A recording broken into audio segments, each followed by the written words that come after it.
Today I'm going to be going over what I watched in May. Before I get into this, make sure to go check out the Letterboxd. There's a link in the description down below if you want to see more of my thoughts and just more stuff that I've watched in the past. So let's get into this. First thing I watched was Safe. This came out in 1995, directed by Todd Haynes, who also directed May December, which I've seen and I enjoyed quite a bit. This is a rather unsettling and anxiety-inducing film. Tells the story of a lady who comes down with an environmental sickness, is kind of what they describe it as in this film. It's never really fully said or explained if, this is all in her head or if this is a real debilitating illness, and I think that's kind of the main appeal and charm of this film. Wonderfully played by Julianne Moore, of course. What the definitely like the third act of this film, when she gets to like the rehabilitation or the center, whatever you call it. I feel like that's definitely the strongest act or the strongest part of this film. Kind of see the toll that it's taking on her family, her son and her husband. You can kind of tell that they're not fully buying into this sickness. So that's definitely an interesting dynamic, and I think the ending of this film is very striking as well. It leaves enough up to the imagination, and it has a sense of ambiguity to it that I think is pretty interesting. And again, it's just that the main appeal is kind of that anxiety and the not knowing if this sickness is really real. So enjoyed it. Definitely kind of like a tough watch at times. And there's just kind of an unsettling atmosphere to the entire thing. Next thing I watched here was Crazy Stupid Love. I gave this 3.5 stars, featuring, I almost said Michael Scott, like Steve Carell, featuring Steve Carell, Ryan Gosling, Julianne Moore once again. Kind of a typical rom-com, and a kind of a rom-com that I feel like we don't get often now, and especially when studios try and make a rom-com, I feel like nowadays it's really not great. It really is a thing of the past, it seems like, at this point. Yeah, this is sweet. It's got some funnier comedic elements. I think Ryan Gosling is great in this. The kind of climax of this film is downright hilarious. All the characters coming together in, kind of a wacky and wild circumstance, all the different ways that they all end up there is hilarious, and the way that they play that scene with just all these different like misunderstandings going on between all the characters is hilarious. Next thing I watched here was The Boss Baby. I kind of unironically enjoyed this. I gave it 3 stars. I certainly have my issues with it. I think the animation style is my main issue. It just feels a little bit directionless, this animation style. Like, it's going for this kind of almost like ultra realistic 3D style, but it just kind of lacks a little bit of flavor. It almost like feels too corporate, which is kind of funny to say because corporate is like a big theme throughout this movie, but just some like very funny bits that like clearly were written with adults in mind too, which I think is hilarious. I feel like this film treats its audience a lot smarter than you would expect it to. So yeah, there's some funny physical comedy in this as well, which I saw some reviews saying it's kind of creepy in a way. Like, there's some stuff they do with like the baby that's just physical comedy that's kind of, it's funny in my opinion. I didn't read it as like weird or predatory in any way, but again, nothing crazy here, but I kind of do love this, and I kind of do enjoy it. I just wish it looked a little bit better. I just really am not a fan of the animation style here. So next thing I watched here was The Graduate. Man, what a crazy adventure of a film this was. This is kind of about a graduate, you might say, a guy that recently graduated college, university, whatever you want to call it. And he eventually ends up getting seduced by one of his parents' friends. The mom that seduces him, her daughter gets brought into it eventually, so there's this weird like love triangle thing going on. I like the awkwardness portrayed by the main character here. I find it to be, somewhat relatable for me. The way that he maneuvers certain situations It's just so goofy and just so like, what are you doing, bro? Like there's a whole sequence in a hotel where he's just trying to get a room because like the mom is trying to, they're trying to hook up, and she's like, just get a room, at this hotel. And the way he goes about it is so funny. Just being so bad about like it's just hilarious. I really relate to the awkwardness on display here. And yeah, I feel like it does speak to an interesting, like the way this film opens is with him recently having graduated and being at some family gathering, and everybody, all the older people in his life, asking him, what are you gonna do with your life? What's your plan? What are you gonna do? And obviously for a lot of people at this age, and for me now, certainly when I graduated, this is how I felt, and so, honestly, it's kind of still how I feel, is just not really being sure and feeling pressure from other people and feeling like there's an expectation to know. And yeah, so that aspect of the film I found to be really relatable. And obviously the filmmaking on display here is excellent. Love the way the camera moves in certain portions of this film. It looks incredible throughout. And yeah, the ending of this is unbelievable. Really an unexpected ending. It really goes balls to the wall. Like it just, this guy's dedication to, marrying this girl is commendable but creepy at the same time. And I don't know if it was meant to be read as creepy back when it first came out, but it's just so, what a crazy interesting ending. And it has a lot to say about this specific time in someone's life, so I feel like it's a little bit timeless in that sense as well. So there you go, The Graduate. Really enjoyed it. I might go through these a little bit quicker this month because I did watch, this is probably the most I've watched in any month since I've started doing these videos, so I might just kind of speed through some of these. Next thing I watched was Drive. I gave this 3.5 stars, starring Ryan Gosling, of course. I don't really have much to say about this, to be honest. Like, some of the driving scenes are spectacular in this. Some of the cinematography is great, using that nighttime aesthetic to its fullest potential. I do find Gosling's performance, or maybe just the way his character was written here, to be a little bit flat. And I think that's kind of what they were going for. He is definitely like a more reserved character. But I just don't find his character to be super interesting at times. I don't know, it's a little bit like predictable and a little bit formulaic with the beats it hits. But when it does get violent and when it does get like dark and gritty, it's really pulled off in a very like grounded and realistic way, which I definitely appreciate. So yeah, pros and cons to this. I think I enjoyed it more than I didn't. I think the director of that actually has a film coming out this year too, Her Private Hell, I think. So I'll definitely be watching that when it comes out. Next thing I watched here was The Drama. This came out this year. Seen a lot of people talking about it. Decided to check it out. You got Robert Pattinson, you got Zendaya, and I enjoyed it. Gave it 4 stars. I don't want to give away too much about what this film is about because I feel like that's a lot of the appeal going in, is kind of seeing the reveal of what it's about. But yeah, there's some very uncomfortable situations in this film. It's kind of a cringe fest at times, you might call it. And it ends with a very stressful wedding sequence, and I could see it being a little bit divisive. It does touch on the topic of school shootings a little bit, especially in America, so I could see that being divisive with certain audiences. I do think it's commendable and it's respectable how they talk about such a topic within this film. Like, they're definitely not straight out endorsing it or being super empathetic or sympathetic towards it, but it does take an interesting stance in terms of one of our main characters, I said I wasn't going to go too into it, but one of our main characters being a possible perpetrator of a school shooting, and it handles that with such like nuance and such just maturity, in my opinion. Next thing I watched here was Pizza Movie. That's the title, guys. Pizza Movie. This is starring the guy, what's his name? Gaten Matarazzo, I think, from Stranger Things, of course. I checked this out because I heard it was like a stoner comedy, which it definitely is.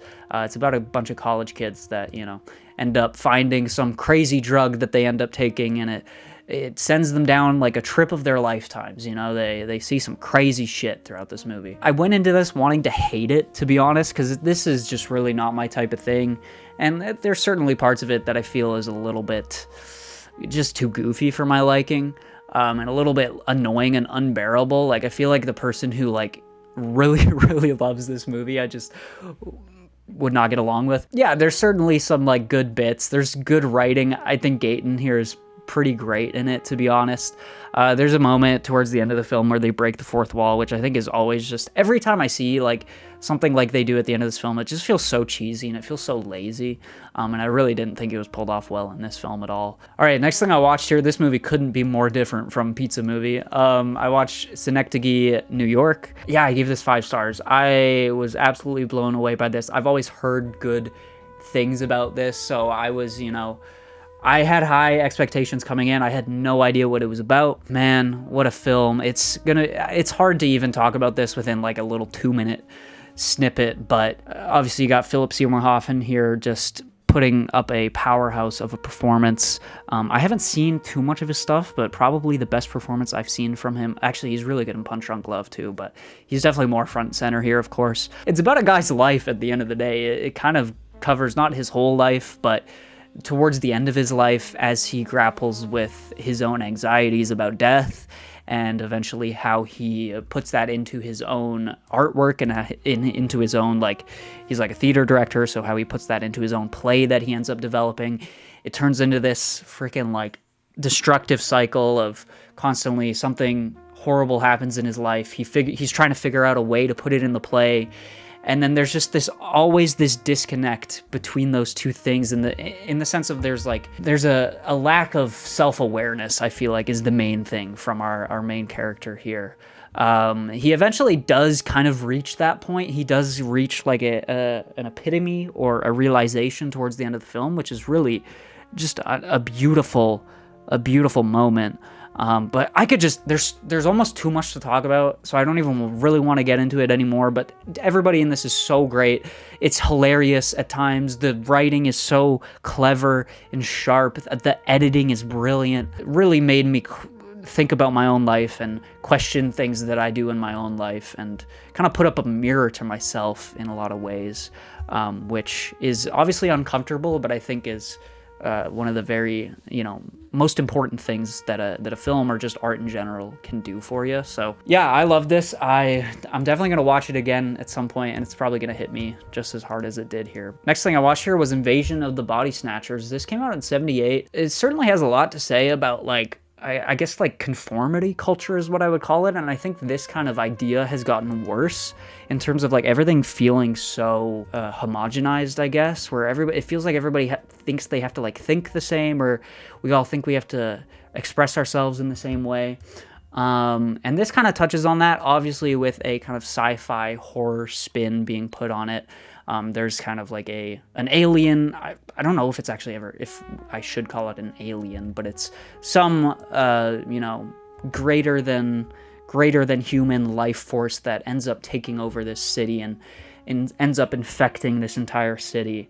And it's really interesting in the way that like this infection or this takeover, this body snatching, doesn't happen in like some cheesy, over-the-top way where all of a sudden this person is acting like the worst person to ever exist. It's just a subtle, like, they're just not quite themselves, It's just very subtle in that way, which I found to be very effective and very tasteful. Yeah, I mean, there's some moments here that are like, yeah, it's a little bit cheesy at times. It's like some of these performances are a little bit awkward in my opinion, but it's a very interesting reflection of maybe a thing, an anxiety or an idea of conformity that was becoming prevalent in America at the time, and again, I think is even more prevalent now in the world in general. All right, next thing I watched here was Old Joy. Gave this 4.5 stars.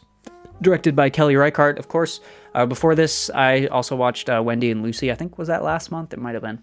Obviously, this is a very like slow style of cinema, and it's not going to be for everybody, but I really found a lot to enjoy and a lot to admire in this film, and I think I enjoyed a little bit more than Wendy and Lucy. Wendy and Lucy's still great, But yeah, it's simply put about two friends that take a trip together. They go out into nature and have a little outing over the weekend.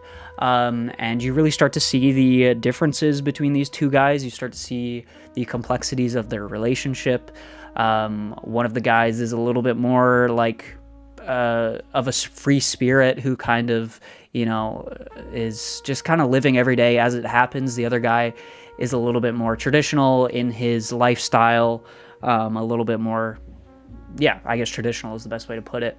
And you see those differences come through. You still feel like a tangible sense of love and respect that these people have for each other, and you feel like the years of friendship before between these two guys. And that's such a, in my opinion, that I don't know how that's captured. I don't know how you do that in terms of like getting two actors to work together that like maybe they know each other well, but chances are they're just two actors working together. I don't know how you establish that chemistry. It's part of the script, obviously. It's part of the direction on the day. It's part of obviously the two talented actors themselves, but it's just such a feat of like just human connection, you know, to be able to capture that on film. From everything I've seen from Kelly Reichardt at this point, I just love how every character feels like they're so cared for in her films, even if it's some side character that you think isn't going to have much of a role. Like they're just so, they feel so real. They feel like they've lived an entire life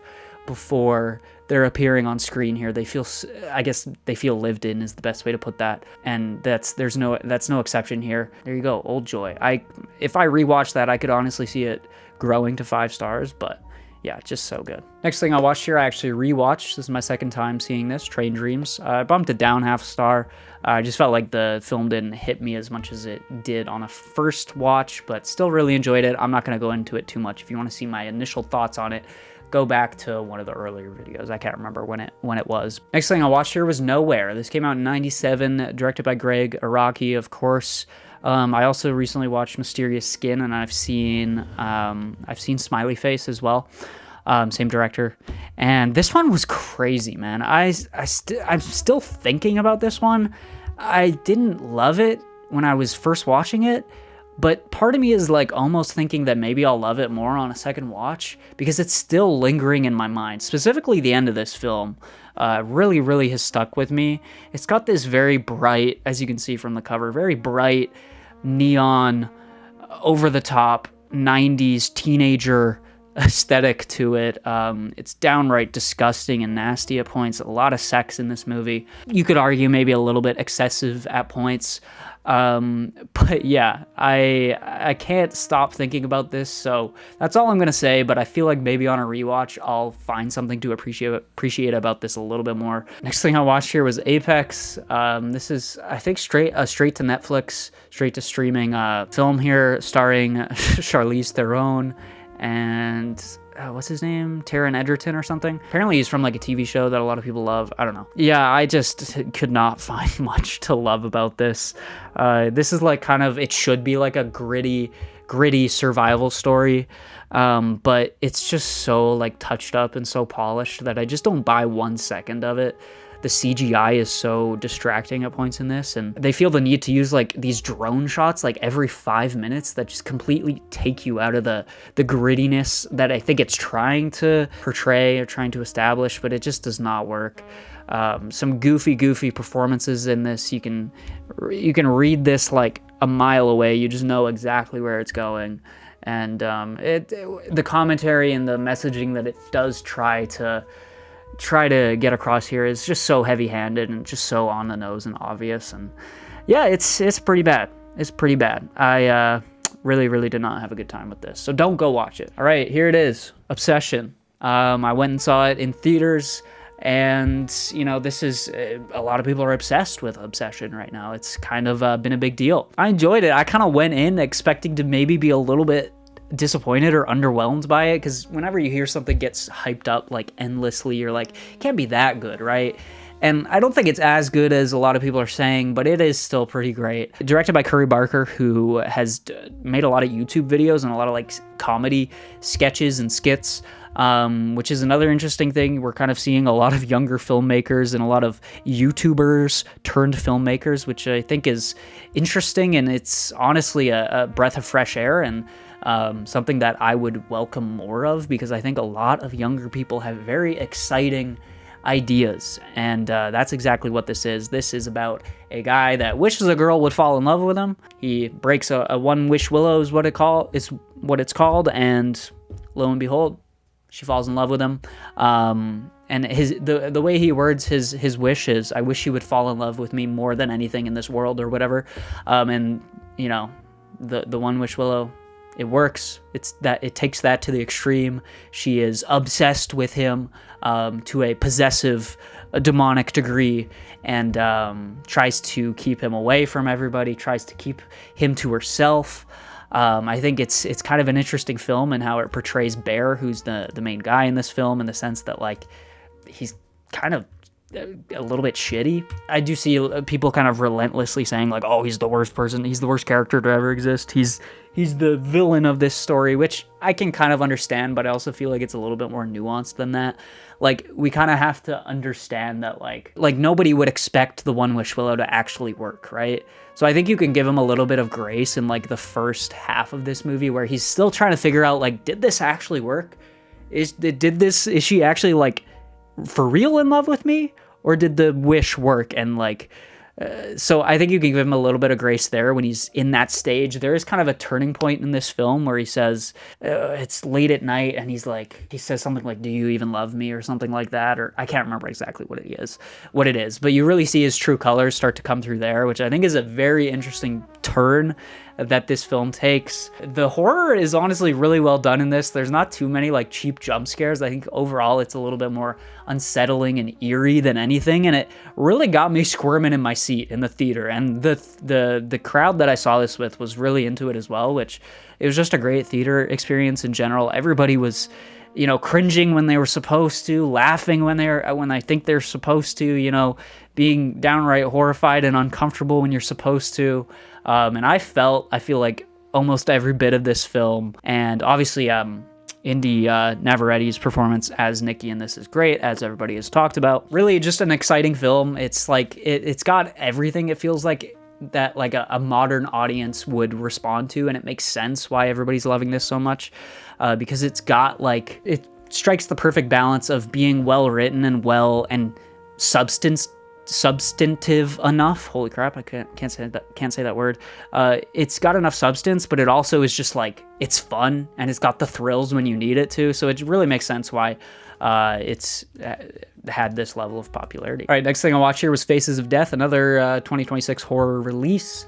I won't spend too long on this one, but I did enjoy it. I found the concept of taking the original Faces of Death film and kind of not just doing, like, a straight up, like, sequel to that, or, like, doing the same thing over again, but taking the concept of somebody trying to recreate that and being inspired by that is very interesting, and kind of speaks to how we engage with art and engage with media and content in the current day.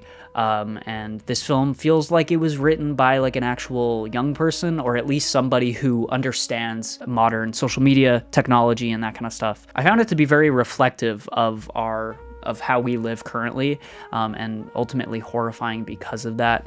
It's got some parts where I'm like, it does the usual horror thing of, like, this character's doing a stupid thing that I totally don't think anyone would ever do, and you're just frustrated because of it.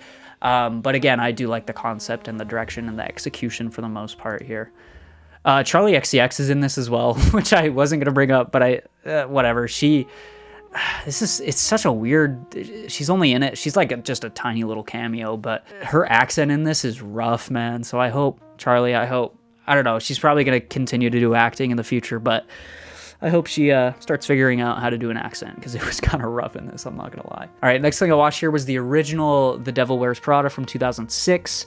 I wanted to watch this because I do want to check out the second one, but I expected to like this first one more than I did. I just found this film to be kind of, like, murky with its messaging, in the sense that like feels like it's clearly like trying to get across this idea that like materialism isn't everything. You know, there needs to be more depth to your life. There needs to be, it's not just all about money. It's not just all about having a well-paying job or climbing that ladder, you know.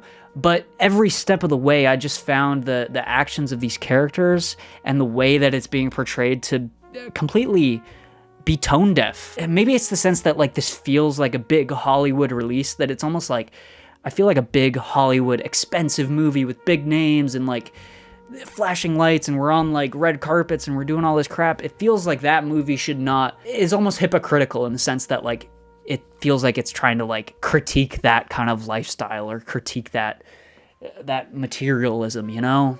It just didn't work for me. I mean, I still gave it 3 stars. Like I see the elements that people enjoy here. I see why this is kind of a big thing. I don't know. It's kind of making me not want to watch the second one because I've heard that the second one isn't nearly as good as the first one, and I already didn't really love the first one. So I don't know. Maybe I'll still check it out.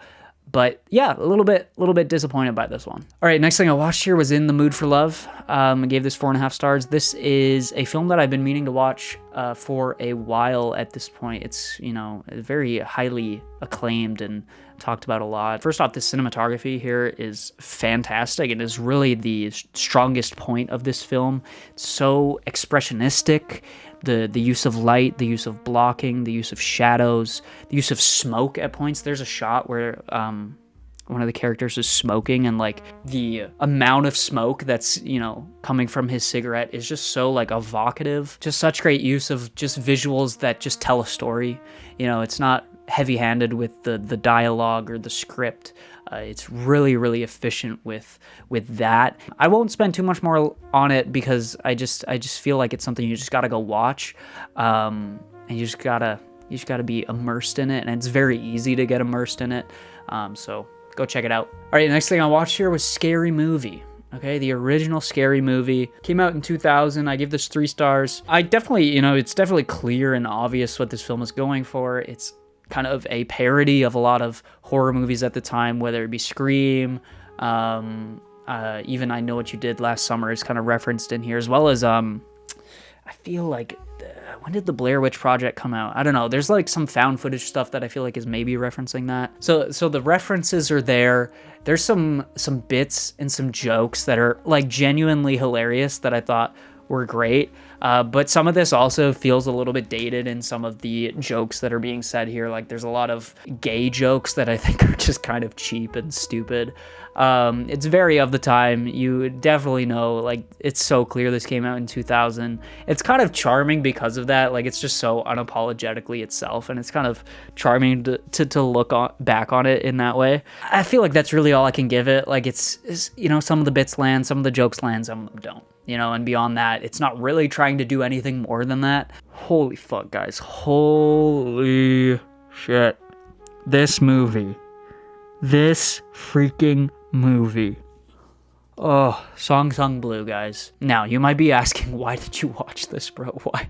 Who's watching Song Sung Blue, bro? This, like, I know, like, nobody cared about this movie. Nobody watched this. It came out last year. Didn't hear anything about it when it came out. I love my mom. I love her. It's just so funny. She was listening to a podcast, and apparently they were talking about this film, and they were saying good stuff about it. So she's like, we have to watch this. She insisted that we watch this. I was like, hey, sure. Any opportunity to watch a movie with you, I'm down. So even if I kind of knew going in that I probably wasn't going to love it, I'm like, sure, let's do it. I think she did enjoy it. So shout out to her. You know, like what you like, but man, I can't with this movie, guys. I can't. It's so bad. The first hour is rough, but the second hour is like unbearable. There's a level of artifice to everything here that is just, it's so hard to buy into any of the drama or any of the emotion in this film. If you don't know, it's about two people that are they do covers of artists. And they meet and they end up forming like a Neil Diamond cover band. I'm just laughing even as I say that because the concept is so stupid in my opinion. Hollywood, they really haven't realized that we're kind of sick of music. I mean, a musical biopic can be done right and it can be done well, but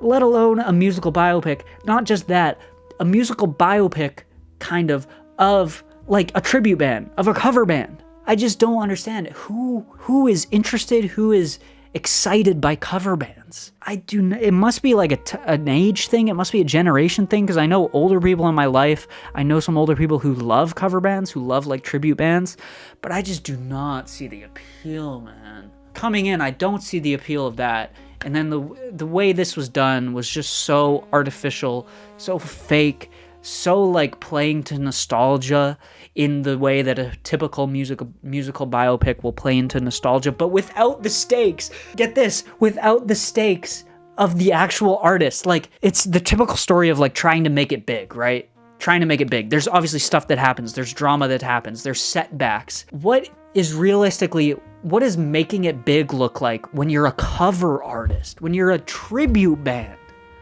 I do not understand. Like, it's different when you're actually Neil Diamond and like making it big means you're like one of the biggest artists in the world. I do not.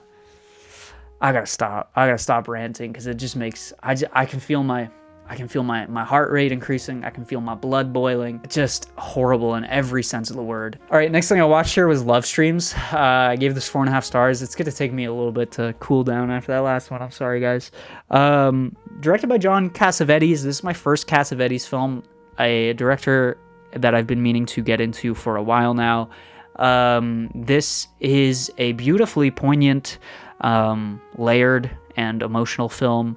Really has a lot of heart to it, even with some of the darker themes on display here. Obviously it's about these two siblings that ultimately their situations, the circumstances in their life are not great, so they end up reuniting with each other. They kind of realize that is the true love in their life, and it's really sweet for a little bit. There's a realization that maybe it can't last. The spoilers, the sister, Mary, or Sarah, is that her name?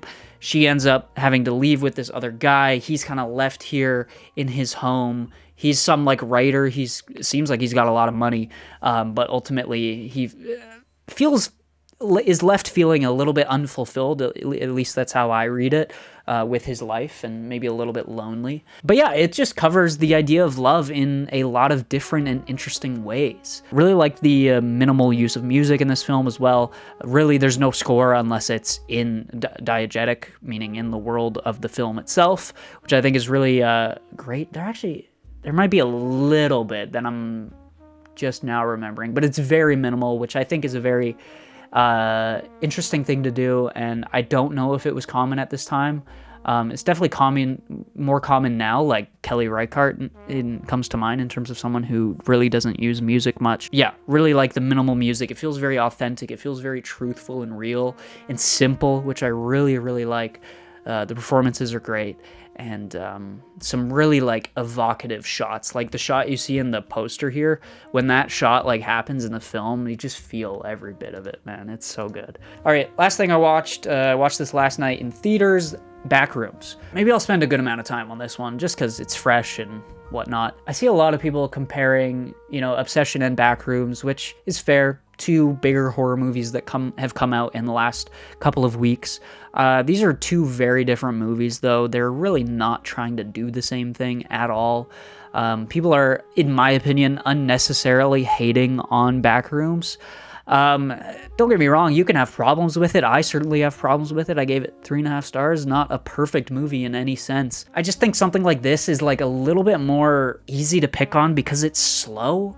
And it's not even that slow. Like, the people that I see saying it's too slow on TikTok clearly have not watched a movie in a while.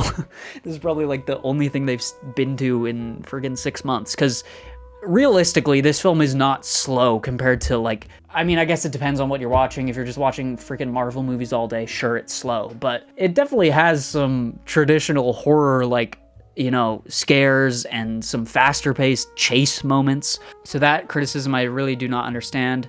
And I think the subject matter here of the Backrooms is, like, you kind of have to treat that with, like, a slower sensibility, like, what did you really expect? What did you really expect from a Backrooms movie? Like, that's kind of the point. people are just going to be kind of exploring the back rooms. Sure, there's some weird stuff that pops up. There's a little bit of like creature monster stuff, if you want to call it that. Like, for the most part, the back rooms are just kind of an eerie, unsettling environment, liminal space, whatever you want to call it. Like, that's kind of the point, you know? And I found this film to be very effective when it's doing that. When it's doing the backroom stuff, it is very engaging. The way that these rooms are shot with a lot of wide lenses, you see a lot of space around the characters, really effective in making you kind of look around the screen and like, oh, did I see something over there? Did I not?